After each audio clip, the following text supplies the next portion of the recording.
Hello, everyone, and welcome. My name is Sharon Bonney. I'm the CEO for the Coalition on Adult Basic Education, and it's my pleasure to welcome you to our webinar today. What are the literacy and numeracy skills of adults in your state and county? And this is a wonderful webinar that's brought to us free of charge due to PIAAC's sponsorship. So I want to turn this over. I'm going to stop sharing my screen and turn this over to Shanti, who's going to share her screen with you. Hi, good afternoon, everybody. Thank you for the opportunity to sponsor this webinar. I think it's very important that we all stay connected and continue to communicate. And I just wanted to give you a brief introduction to what we do at PIAAC, and then you can enjoy the rest of the webinar. So I'm going to share my screen and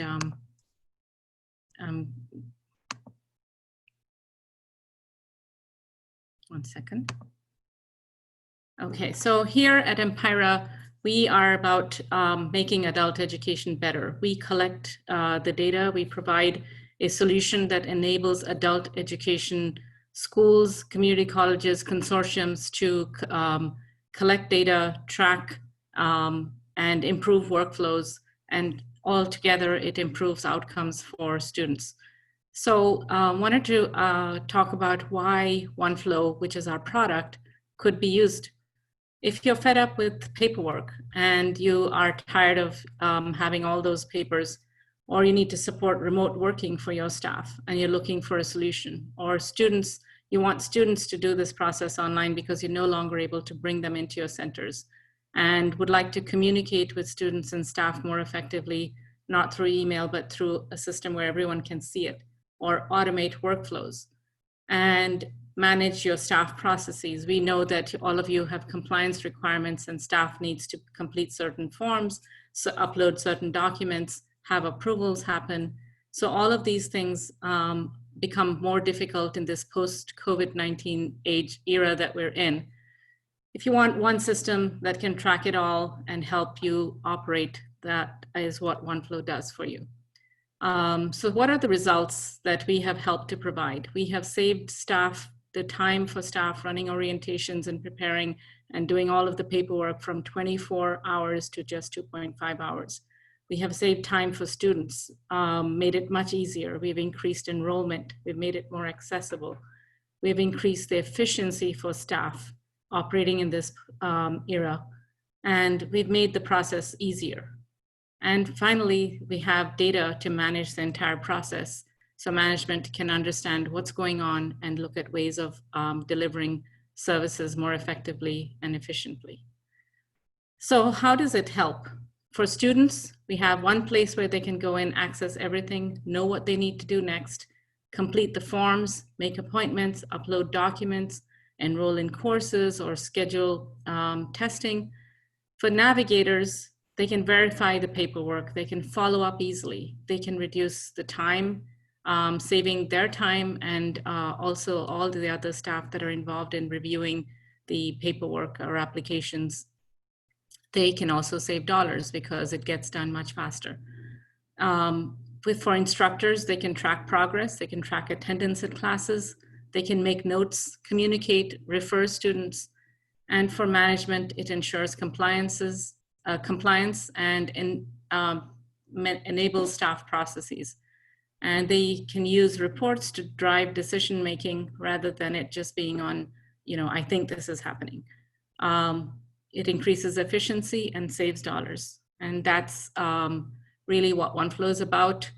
These are the portals and the capabilities, but more importantly, at the end, we'll share a short video on how it does help by managing everything from the forms, the services, the events, the documents, communications, assessments, training, and so on, outcomes, and most importantly, so being able to show that in outcomes for students.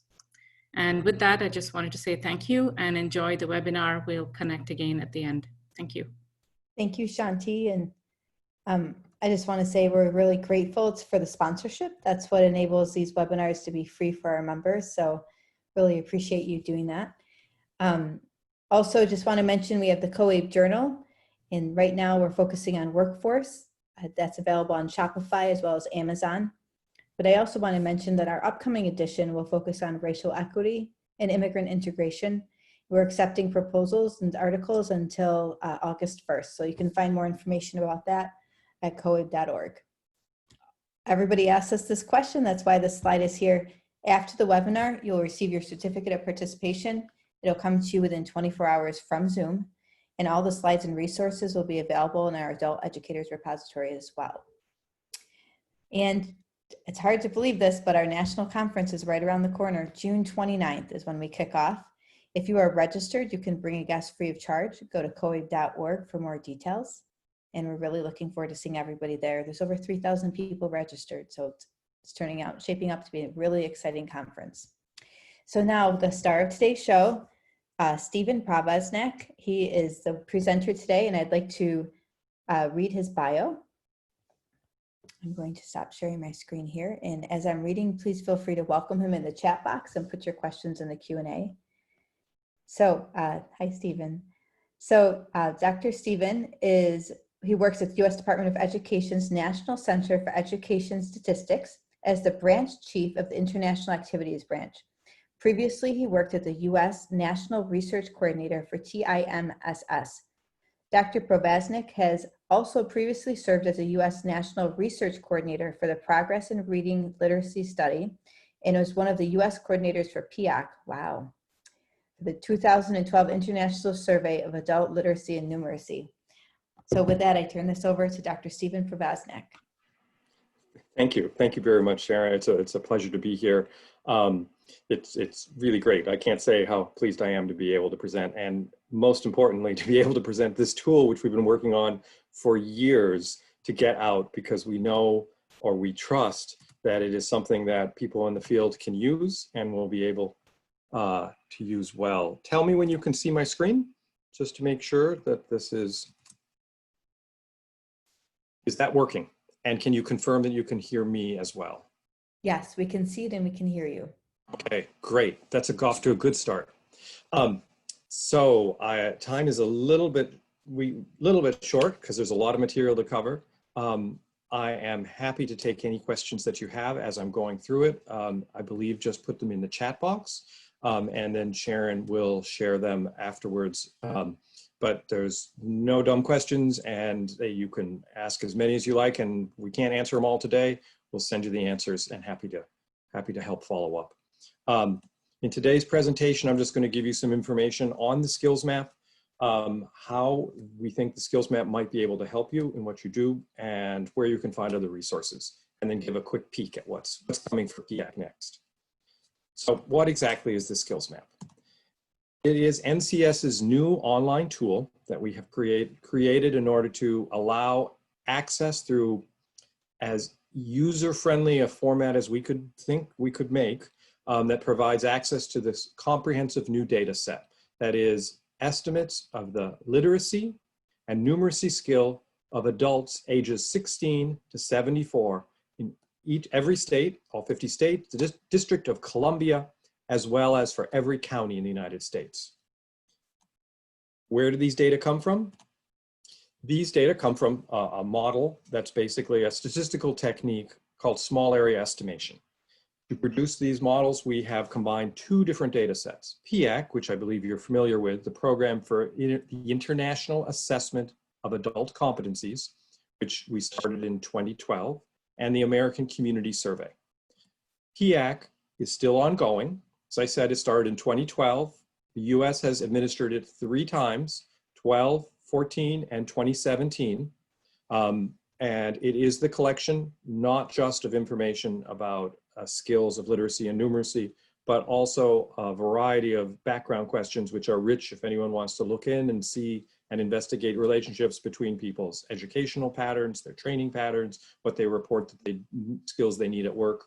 All of that's part of the background questionnaire of PIAAC. ACS, on the other hand, is the Census Bureau's data set. It is a complete set of information for the demographic, economic, housing. It's an annual data collection. We are using the ACS data that overlaps with the PIAAC, the period of PIAAC, 2013 to 2017. And we're using the ACS data in order to make our model more precise. Because it's a model, We brought together a variety of experts to just ensure that we had the best model that was possible and reflected the most recent research. We then, of course, validated the model to make sure that we can trust these estimates. And among the various ways that it was validated, one of them was to take a look at the actual direct PIAAC results. So that is to say, PIAAC was administered these 3 different times across the United States, but not every county was picked in the sample because it's a sample. Those counties that were, or those states that were in the direct PIAAC assessment have what we call direct estimates. We compared those with the indirect estimates from the model. And because they match and statistically have a very good comparability, we have confidence in these estimates and have gone forward and published them. So what's the information you're going to find in the skills map? Well, there are 2 different types. One is the demographic data, and one is the proficiency data. The proficiency data is what comes from PIAAC, and we have for you average scores, the nation, states, and each county, as well as we have percentages of adults at 3 different levels. We'll refer to them as the lowest level of proficiency, the highest level, and the middle between those 2. The demographic data is what comes from ACS. And that is added to the tool so that you can easily take a look at how they relate. Information on educational attainment, race, ethnicity, English language ability, unemployment status, employment status, etc. You can play around and see what's in the tool. Yeah, I'm sure everyone is familiar with definitions of literacy and numeracy, but I want to put out here what are the definitions that PIAAC is using. So literacy in the PIAAC name, in the PIAAC study, refers to the ability to understand, evaluate, use, and engage with written texts in everyday contexts. So participants are given simple reading passages, as well as maybe they have to identify a key argument in an article such as might be found in the New York Times or Wall Street Journal, something of a sophisticated nature. That's about as high level of reading as is in PIAAC. Numeracy refers to the ability to use, interpret, and communicate mathematical information and ideas in a range of situations from adult life that are common for all adults. So for example, you might be asked about how much gas is in your car. If you know your car has a 24-gallon gas tank, the gas gauge reads 3/4 full, how much gas is left? Or maybe you're told that there's shoes for sale and that the buy 2, get the second at half price. If you're told the price of the shoes, can you calculate what your price is with that discount for both pairs of shoes? That's the sort of multiple step math problems that numeracy gets to, but they are common, basic, foundational skills. Nothing that would involve algebra, calculus, or geometry, or even high school math. In terms of those 3 levels that we've grouped, it's important to recognize that PIAAC defines literacy and numeracy in 5 different levels. We have collapsed them, and we report out as adults functioning at the lowest level of literacy as those adults who are at level 1 or below. Adults who are at level 3, 4, or 5, we are saying are at the highest level of literacy that we're reporting in the skills map, because these are adults who can work proficiently with information and ideas in text. Those who are at level 1 or below range from adults who are functionally illiterate to those who have real difficulty understanding or comprehending written material. Level 2, the level in between, are adults who are beginning to near proficiency but still struggle in using text-based information. And we provided this range of skills because sometimes it's not enough just to know what's the percentage of low-performing adults. It's better to have, it's useful to have the range and distribution. So we've changed the way in which we are reporting out for those who were familiar with the earlier NCES reporting of NAL, which also had county level data, but it only was for very low functioning adults. Now we're providing the full range. In terms of numeracy, we're doing the same thing. Level 1 and below represents the lowest level of adults, those who range from functionally innumerate being the corollary of illiterate for literacy. So those who really cannot function in terms of mathematical concepts and ideas, to those who have difficulty even with sort of simple mathematical symbols and whole numbers. That's the lowest level. Level 2 are those who are beginning to near proficiency. They can do some sort of math task, maybe a 1 or 2 step math task, but they would struggle with, let's say, ratios or proportions. And level 3 and above are those who can work proficiently with mathematical ideas. But it's important to remember that there's nothing really complex or abstract here. There's no higher level math, as I said, nothing like algebra, geometry, only the things that you would expect to encounter in most workplaces or in life in general, and nothing higher than one would expect of a typical 8th grader. And one other thing I'd say that we learned from PIAAC in the early parts is that numeracy, surprisingly enough, has been more associated with unemployment and incarceration than low levels of literacy.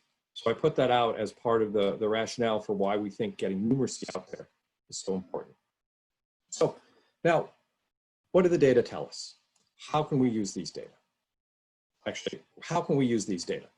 I'm going to take an example here from California and look at how one could estimate the sort of need that would exist in a specific state. So what can the tool tell us? Here, we're looking at the tool when it is states that have been selected. If you can look at the far left top corner, there's something called map filter, a little box. You can select between county and state, and you can see the tab state is selected. And that's why we see on the map all the states outlined. You can see that it's all blue because literacy is selected. Blue always is the color that clues you in that you're looking at literacy results. Green is the color we use that tells you that you're looking at numeracy results. And if you look at the far left, you can see under the literacy that it says percentages, and that the radio button for at or below level 1 is checked. That's telling us that the map is showing us results for the lowest levels of proficiency. And the color ranges from the darkest, or from the lightest shade of blue to a darkest shade of blue. The darker the color, the higher the percentage of adults at the target statistic. In this case, California is what we're going to take a look at. And if you hover over it, you will get a pop-up box, such as is already on the screen there. And it shows that California at the state level has 28% at our target statistic, which is the selected at or below level 1. It's saying 28% of adults in California are estimated to be at or below level 1, and that the nation has a percentage of 22% at or below level 1. Now, 28, that's certainly more than 22, but these are statistical estimates. So is that a statistically significant difference? In order to answer that, you would click on your state or your county and bring up a summary card. The summary card looks like this. And if you look at the top right, you can see that there are 2 arrows pointing down. The solid blue arrow tells us that the literacy results are statistically significant for the comparison between the state and the nation. So it's to say that on average, in California, the average literacy skills are below those for the average for the nation. And the green arrow tells us the results for numeracy. And again, the average in California is below the national average. If you look at the lower left corner where it has results, you can see bars. The round circles give you the percentages at each of the 3 levels that are our target levels, at below level 1, level 2, level 3, and above. The triangles give you the national averages. And if you look at the analysis of results on the right-hand side there, you will see that it has written out in words what are the statistical differences. It will say if something is lower or not measurably different. If we also look a little closer at the information that's provided in the analysis of results, we can see that it tells us the population, 16 to 74 years old, because that's what the tool is measuring, of this, of the area that we've selected, California. So California has a population of around 28.7, 29 million. for 16 to 74-year-olds. And if we look at the percentage, 28% at or below level 1, and we do a little math here, 28% of 29 million gives us about 8 million adults who are in need of assistance and learning with literacy. In terms of numeracy, the same calculation, 36% of 29 tells us about 10 million adults could benefit from programs to help them learn and improve their numeracy. If we take a look at counties, and you had a question that had to do with programming, how would you be best able to target it if you were to compare two counties? The tool lets you do that. If you see the box on the far left side that's been has a red box around it, it says compare counties. So what that's going to allow you to do is to pick any two counties, and you can change them out. But I want to call your attention to the map just for a moment. You can see here it's blue again, literacy results, that you can see that the counties themselves have a wider variation. There are a stronger difference between the lightest color and the darkest color, because there's telling us that there's more difference, greater variation between counties than there was in the averages of the states. Again, we're looking at the at or below level 1, and we're going to take a look at two counties in Texas, Brooks County and Kennedy County. Both have high levels of, high percentages of adults at the lowest level of proficiency. If we take a look here, and I want to call your attention to the button that's at the very bottom that allows you to add variables. That allows us to bring in variables from the American Community Survey. And I'm going to pull those in just here so you can see. I've selected those who have less than a high school education, the percentage that speaks English well, who report that they do not speak English well or not at all, and the percentage who are employed. I kind of skipped over letting you see before, but the top box at the top told us that Brooks County has a higher average score for literacy, as well as a smaller percentage of adults at the lowest levels of literacy. If you combine that with this information about the county characteristics, you can have a clearer picture. And it would have said one could draw from these data that the conclusion that Kennedy County appears to have a higher percentage of adults with less than high school education, less percentage who are non-English speakers, but a similar percentage who are employed. So based on these set of data, one could say that you could make an argument that Kennedy County has more need for adult education and training than Brooks County. But of course, there's a whole variety of other factors that you would want to weigh in there. And you might want to do the sort of analysis that I just showed in California, where you could estimate the number of adults in each of these counties to see how they compare, and the number who are in the different categories that might be of interest. There are so many other variations that you would want, variables that you might want to bring in, but I just want to show you how the tool can provide a few pieces of the puzzle when you have to make decisions. These are just two examples of how the tool can be used, and I encourage you to dive in and play with it yourself. We'd love to hear if you have suggestions or comments about it. But I want to give you a few other resources that can help support you in your use of the tool. First of all, here's the URL. This is the address for the tool, inces.ed.gov/surveys/PIAAC/skills map. In addition, at this site, you will find a web page for state and county estimates, or the state and county estimate web page. And on that, you can find a variety of supporting resources. There's a tutorial that walks you through step by step how to use the skills map and includes the functions that I didn't even mention today. There is a summary there for the highest and lowest performing states and the counties that are at the top and the bottom in the country. There's also FAQs, frequently asked questions and answers. One thing I did forget to mention is that all of the data that's in the tool can be downloaded in an Excel file, and you can download it for the state, you can download it for the county, you can download it for the entire country. And that is a great resource that I hope, and it comes with all the data from American Community Survey. So I hope that that is something that can help you as you sort through it. if you want to visit our webpage on PIAAC, you can find out more about the different levels and what are the skills associated with it. You can see the sample questions, and you can see the whole background questionnaire if you want to know more.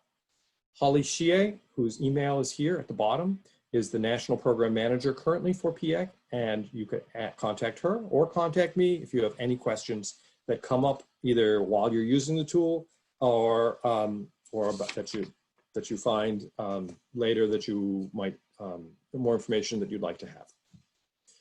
What's next? I promised a short peek. We are now in cycle 2. So the last decade was known as cycle 1 in the 2010s. Now 2021 was supposed to be the next time the PIAAC went out, but because of COVID and the pandemic around the world, everything is delayed 12 months. The main study will not start until August 2022. One of the things that means is that there's still a fair bit of time for any state that wanted to participate in PIAAC. That is to say, states can participate equally to nations, and they would get their own data set. The skills map is what we provided that gives the estimate for literacy and numeracy in the broadest level. But to have a data set for a country or a state allows secondary analysis. So you could do deep dives. You can take a look at patterns of proficiency among different racial ethnic groups, among different patterns of educational attainment, among all the different sort of rich data set that's in the background information. So if any state is interested, please tell them to contact NCES. And then the next time that PIAAC goes out, they could participate. We will have the results for literacy and numeracy, and we'll also have better measures for the lowest skills in numeracy. And in the US, we'll have a special set of background questions just for financial literacy to understand the degree to which adults in the US, what they know about how to use money, basic sort of skills about credit cards, loans, and habits. So it's practices, attitudes, and actual knowledge. With that, I want to say thank you, and I'm happy to answer any questions that you have, or show a few more slides perhaps. I'll turn it over to Sharon. Thank you so much, Stephen. Okay, so one question. Are the questions on the PIAAC created independently of any of the current standardized tests such as TABE or PASS? Is there correlation info to these tests available? That's a great question. It is independent because PIAAC was created as an international assessment, an international study, and all of the countries that participated, there were about 37 countries the first time, or in cycle 1, they basically had to agree on what would be used. So the framework is an international framework that was developed to be as broadly applicable across all the different countries. And remember, literacy is being measured not just in English and Spanish and Romance languages, but also in Hebrew, Japanese, Chinese, and in Indonesia, you name it. There are far, far more languages that PIAAC was tested in than there are countries that participated. Excellent. So there are 2 requests to place the link you referenced into the chat box. Is that possible?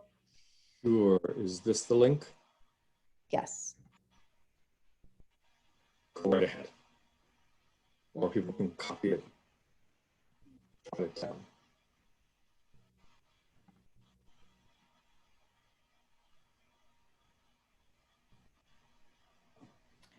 So if you have additional slides you'd like to show, we do have some time here, so it'd be great. You're welcome to share that. Happy to give a quick peek. So I wasn't sure how long it would take to go through, and I did go a little bit fast, but I'll give you a quick peek here at what we learned. If you look at the data and the tool in a holistic fashion, and you basically, if you were to rank order, or to take the average of all adults in the United States, the average score of adults across all the states in the United States, you were to rank order them, and then take the top 25%, these are the states that you would have. I would note that these states are not listed, that they're listed in alphabetical order, not in the order of top 25, and that 12 of them, I believe, are in the top 25 for both literacy and numeracy, but Montana and Wisconsin are there only in one of the categories. Montana is in the top in numeracy, top 25% in numeracy, and Wisconsin in the top 25% for literacy. This is the top performing adults, and you can see there's a little bit of a geographic pattern here. And if you were to take a quick peek at the lowest performing states, again, taking the rank order of average scores for adults literacy and numeracy across all the states, and you were to look at the bottom 25%, these are the states that you would find. And again, not in alphabetical order, or in alphabetical order, not in order of performance, and that all of these tie in terms of literacy and numeracy as being at the bottom 25%. Again, there's a little bit of a geographic pattern here. And if we were to put them together, you can see that there's quite a marked pattern for the high performing versus the lowest performing states. But I would caution in two different ways how one reads this. First, to remember that PIAAC in the United States is administered in English and Spanish for the background questionnaire. But in terms of the literacy test and the numeracy test, it is only in English. So you are getting the ability of this working age adult population to function in English, with English text, and with English numeracy questions.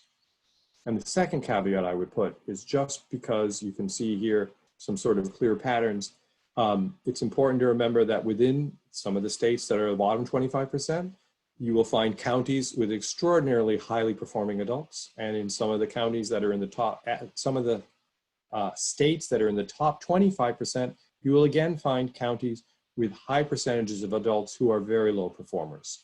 So this is not, these are averages for the state. If we were to actually take a look at the counties, you can see that they really are distributed across the country.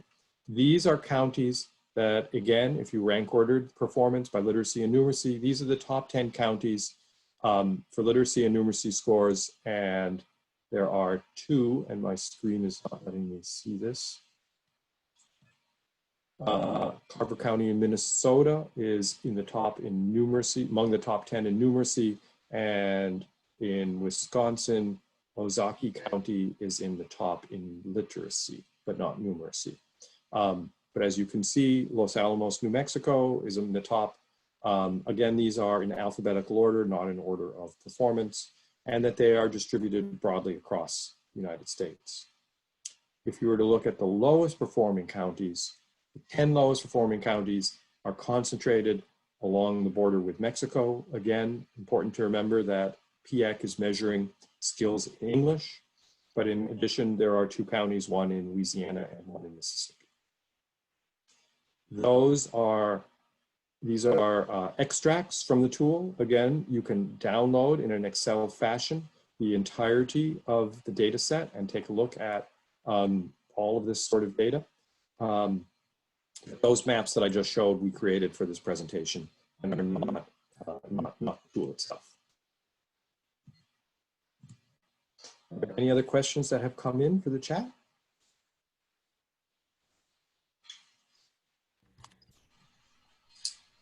Was the link shared to the chat or the Q&A? So it was shared to the chat. Okay, great. So thank you so much. I don't know if you have additional slides. We have a little bit more time. If not, we can give our. I'm gonna just put one more. So I don't have other slides, but I do want to just say one thing. We've gotten questions before from other groups about the NRS, the National, is it Reading Standards? I'm not sure that I know the acronym. Is that right? That's correct, yes. I know the acronym more than what it stands for. Like PIAAC, it's easier to say PIAAC than it is to roll off what it actually stands for. But those for the United States, the NRS, have levels as well. But the PIAAC levels are distinct, and OCTAE, which is part of the Department of Education, we're working with them to try and develop sort of a crosswalk that would allow you to know which skills, how they line up.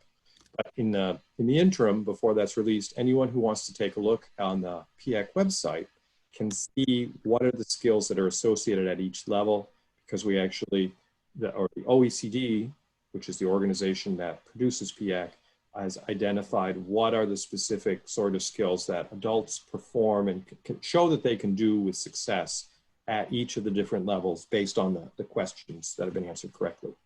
And so that provides a good deal of sort of concrete examples of what the levels represent. Great. I see a number of questions in the chat, and I'm just going to ask people again, please put them in the Q&A. There's literally hundreds of chats there. So if you want to put it in the Q&A, that's great. I see a few more questions then. We work at a prison in Wisconsin. What implication does this have for corrections? So I'm going to say that we have PIAAC data for incarcerated adults in the United States. We did that in 2014, and that data is on our website, and you can take a look at the report that goes along with it. The key, and it is because of those data that I could make that point up earlier, that we found that numeracy is a skill that distinguishes those who are incarcerated from those who are not incarcerated. And what I mean is that the skills of those who are incarcerated in general tend to be below the average for the American population. That's what we found from PIAAC. But when you control for the level of education and you compare those who are incarcerated who have a high school degree with those who are not incarcerated with a high school degree, those who have less than a high school degree with those who are not incarcerated with less than a high school degree, you find that in terms of literacy, there's no difference, no measurable difference, no statistical difference. The numbers are astoundingly comparable. But when you look at numeracy, that's not the case. When you control for education, suddenly you find much lower percentages of numeracy skills among the incarcerated population than found in the population of those who are not incarcerated with the same level of skills, the same demographic sort of characteristics, which is telling us that there's something going on. It could be an indicator of something else. It may not be the numeracy skills in and of themselves. It's all correlation is not causation, but it is very telling that the numeracy popped out when we looked at the incarcerated adult population. And again, the same sort of disparity shows up when you compare the employed and unemployed adults and control for race, ethnicity, educational attainment, and these various sort of other factors, that it is not literacy that stands out as much as it is numeracy, that the disparities of numeracy pop out. The question itself, of course, was about incarceration and how do these data help on that. I was trying to provide a little bit more context for that, but the tool itself, the skills map, does not have any incarcerated adults. It is only household adults, 16 to 74, and based on a household sample. So the tool itself is not directly helpful for those who are working with incarcerated populations, but the PIAAC data itself can be. Great, that's really helpful. Thank you. The question, how does this correlate with available adult literacy services? Is there any sort of correlation there? Not built into our tool. So the ACS data that we have is only at the sort of highest level. They're different. There are some things that are, we drill down a little bit and you can get like those who are in the service sector, percentages of different percentages of adults. However, we do not have through census information at the county level for those services that are provided. You'd have to kind of do your own sort of comparison. As I said, you can download the Excel file. You can get the data for each county. And if you have data for what's provided in the skills or the programs and other services that are available, you can do your own sort of comparison, run a regression or a correlation. Great, thank you. Sorry, we can't provide that yet because we don't have that data. Are the problem solving and technology rich environments data included in these fantastic maps? There's a good question, and I forgot to mention that. So PIAAC Cycle 1 included what's called problem solving and technology rich environments. What it really is digital literacy. How well can someone answer questions that are presented in a sort of email, a spreadsheet, some sort of a web page, and do some sort of tasks, such as could you make a return to a company that you ordered a product from online and they sent the wrong size. You have to go in, say what the problem is, and then get it to give you a mail order or print out a return address, return mailing sheet that you could send it back and get either a refund or get a exchange. That's the sort of task that was one of the questions, and there are a variety of things like that. That's what the domain is. That information, however, was only available for adults who were comfortable taking PIAAC on the computer. So it's important to remember that PIAAC was a household study. So that means that the people who administered literally went to people's door, knocked on their door and said, would you be willing to participate? And a shocking 70% of those who were approached actually participated the very first time in 2012. And they were presented with the computer. If they were not comfortable with the computer, they could receive a paper and pencil version of the literacy and numeracy assessment. The background questionnaire is just read out to them, so they're answering it orally. But the computer is used for the assessment part. So if you weren't comfortable and you got the paper and pencil, you could still participate.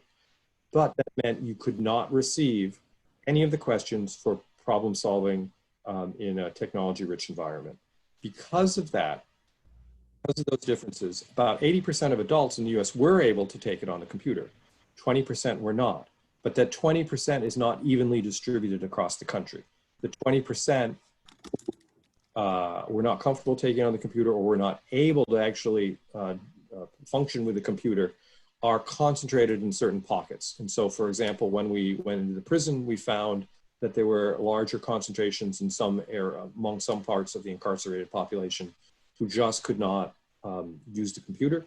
And that also is found across counties, very great differences. Because of that, that information is not included in the tool, because you would have, you could get an average, but the average for some county may represent 90 or 95% of the adult population. And in another county, that scores for 45% of the population. And so you would not be comparing apples and apples. That makes sense. That's great. Thank you. Has there been an attempt to compare the PIAAC findings with socioeconomic conditions in the various counties and localities? So if I understand that correctly, the question is whether or not the county results that we've just estimated have been somehow analyzed looking at the different data that's available for employment or economic health and growth in each of the counties. If I'm understanding the question correctly, we have not done that yet. We've just released these data in April. We've been working on getting them out and making sure that they are correct and easy to use. But we rely on other groups to do secondary analysis. So we trust that there will be some groups that will begin to do that, because our mission at NCES is to make data available, but we don't say what the data mean, and the analyses we leave to other parts of the Department of Education or other groups and think tanks. Great. Does this data take into account areas such as a person with dyslexia? Is there any data on that? So one of the questions that's in the background questionnaire is whether you have some sort of a disability, and I believe that that would be included. And so while it is a relatively small percentage of the population who have some sort of disability, they are captured in the full data set. And so one can use that as a factor in an analysis if one wanted to run an analysis like that. But we don't break them out and report them on our website. Great. Does the tool sort out literacy for those who started their education outside of the US, then moved to the US? Does it further sort by what percentage of overall education took place in the US? I think the answer would be yes and yes. So we identify in the background questionnaire where one got one's education. We ask when people have moved to the United States, how long they've been in the United States. There is indeed what we call a data point, which is really just a 2-page little report that's on our website that is about adult literacy in the United States, and it compares the percentages of adults who are low performing adults by race ethnicity based on whether they were born in the US or not born in the United States. And that is very revealing because those who are born in the United States do not do as great as one might expect.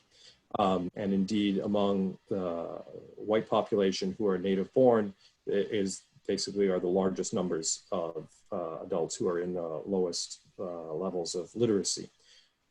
The ability to sort out what education they had in the United States depends on a couple different things, because the way the questions are asked, if they came as a child, and we are basically capturing their information at what age they came, and if they completed their high school education.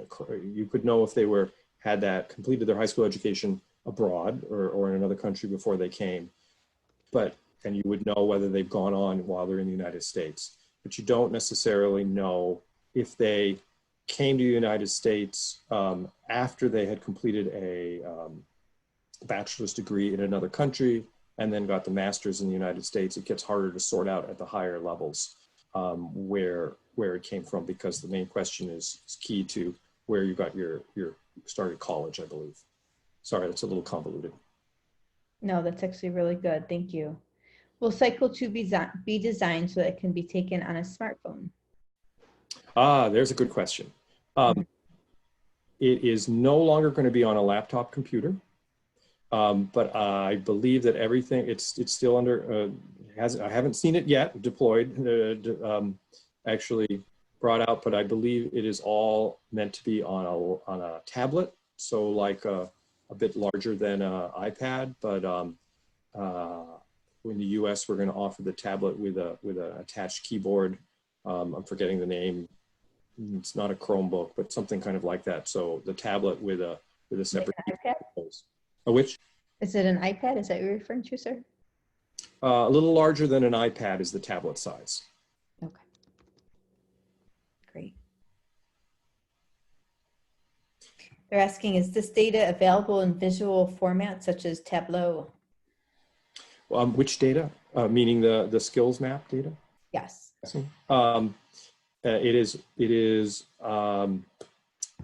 if you were to take Excel, you could put it into any format you like, but we only have it available in the heat map that I was showing.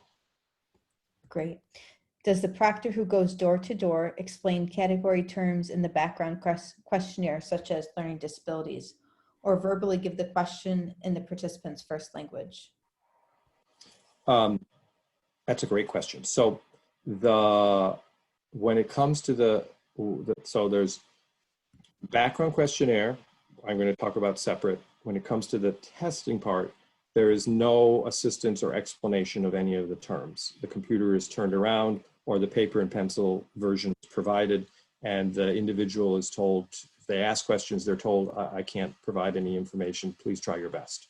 So there's nothing on that. However, in terms of the background questionnaire, individuals can ask questions about some of the terms, and there is it's not an index. There are definitions that are provided in a standardized form to explain things in more simple language for a variety of the terms, from levels of education to what things mean, if that addresses the question. It sure does. How do we access this data for our county? So if you go into the tool and you select county instead of state, there's a little box at the top left. You can type in the name of your county and it will bring it up, or you can find your county on the map and just click on it and it will bring it up. And once you have the summary card, you could then compare that with any other county. But it's a matter of simply typing in or finding it and clicking on it. Great. Well, we really appreciate this, and it looks like we are pretty close to time here, so I'm going to turn this over to Shanti, who has some last words she wants to share. Dr. Povaznak, if you could just stick around though for a minute, that would be great. I will be happy to. Thank you. Thank you, everyone. As we have just seen, it's the importance of data is so much. How do we get to collect all that data? And with what we have right now, how can this be valuable to us? How can we make it easy for people in the first place to provide this data? And with OneFlow, what we're going to see is the student flow. I prepared a video because I can't type at this speed, but I thought it'd be much easier to share more about how this could be done. What we're seeing is a student maybe creating an account. We talked about the different languages. We do have the option to have this being done in Spanish for the student. So they would fill out those fields that we need in order to divide up the data, such as the employment status, whether they're a veteran, all those types of things that we know in adult ed are a part of the, the reporting and the PIAAC. So we're just showing you the flow. They can go do their orientation online. They would complete the form. All of this is completely configurable. We work with our customers to change the content according to how they want their orientation to be done online and collect the information that is important to them. So we can see some questions can be required, some can be optional, and you can provide different languages. You can provide posters for compliance. Once they're done with the orientation, you can then get them their next step.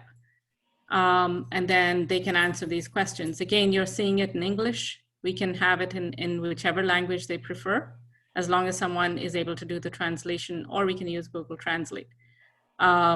So we're just kind of walking through some of these questions that many of you are familiar with, the pieces of data that we need.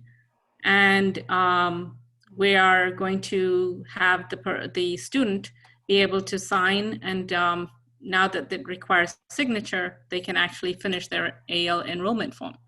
So all of the data is populated from what they answered in the questionnaire, in the form.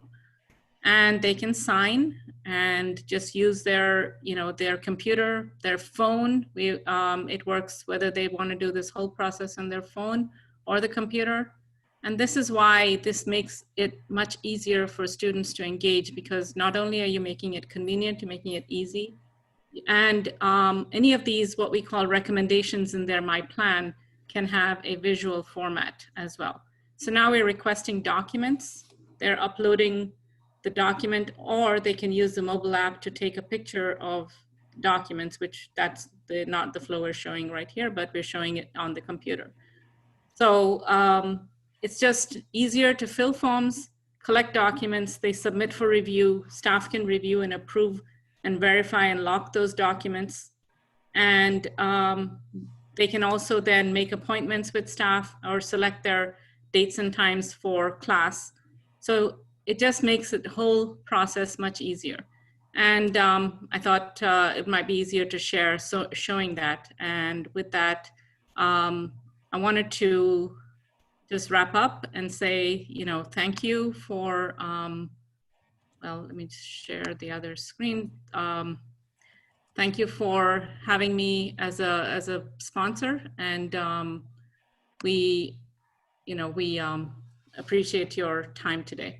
If you'd like more information, you can contact us using sales@myoneflow.com, and that information will be hopefully shared with from Sharon. Thank you so much, Shanti. We appreciate that. I've put out a poll here so everybody can let us know how useful they feel that the webinar was, and there's a number of questions here. So thank you everybody for taking those or answering those questions. I wanted to give one last spot here for Dr. Provoznak. If you'd like to come in and say a few final words, that would be wonderful. I'm not sure I have any final words. I'm really pleased to be here. It is great work that everyone does. I started out as a literacy volunteer long ago, and I'm very pleased to be able to provide something that I hope is a small piece to the community of valuable information. We'll keep working. Again, if anyone has thoughts, suggestions, questions, please email us. Thoughts about how we can improve the tool or what we can do the next time around for cycle 2. It's only from people who are in the field that we can actually get really good suggestions. So please don't be shy. Happy to hear from you all. And thank you again for giving us the opportunity to show off this tool that we're really proud of and thrilled that it will get used. Thank you.